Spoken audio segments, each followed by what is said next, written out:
Howdy, Jacob here. Today we're looking at Acme United Corporation in the commercial services and supplies industry. 150 million market cap on 180 million enterprise value. Current PE of 8, which looks very low, and the growth has almost doubled over the last 10 years. So mid to upper single digit growth. Most recent year, though, however, we are seeing a 1% decline in revenue. With that said, the gross margin this year is higher and the operating margin is the same as 10 years ago.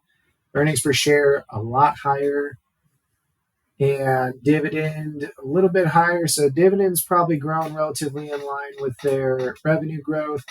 And their return on invested capital is nothing really to brag home about, probably averaging about 8 to 9%, but possibly above the weighted average cost of capital, meaning that they could be bringing in more business and creating more business than detrimenting through equity and debt.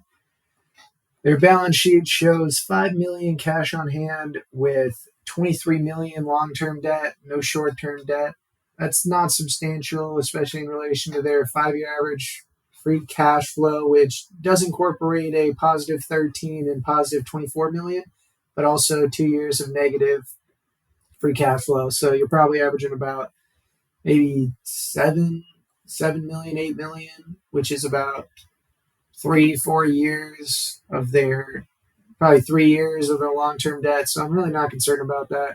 The most recent year, you're looking at about 1.5 times. So not a big concern on the balance sheet, but use of cash seems to really just be acquisitions. They're not really, their dividend is paying out about $1 million, which is nothing substantial. They could definitely afford that.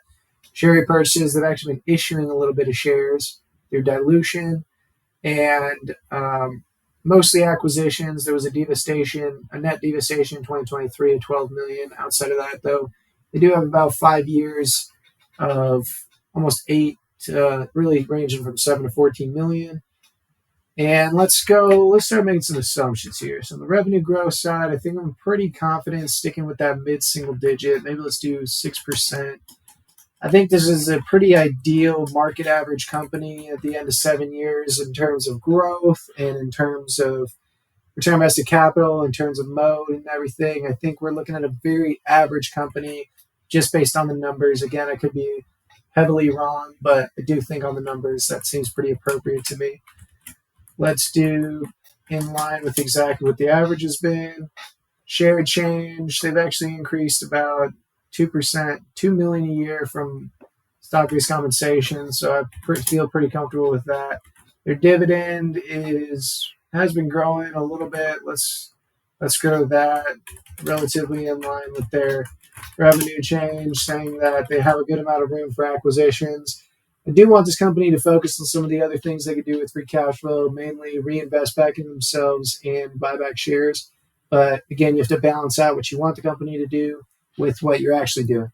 The only time you can really do what you want to do is if you have enough money to purchase enough of the business to really make a dent in it. Me personally, don't have that type of cash on hand, so I have to balance out what I want the company to do that's most strategic and most advantageous from a capital allocation standpoint with what they've done historically. And with these assumptions, I get to a price that pretty much needs to fall in half before you get the return I'm looking for. Again, I do think this is one of the better companies we've seen in this generic stock screener, but in terms of capital allocation, I question a little bit their intent on some of their share issuance, share dilution, and acquisition being kind of their acquisition being a main form of capital allocation, and then also issuing a bit of shares to fund different projects. I'm not the biggest fan of, but I do hope you enjoy the video. Have a great rest of your day.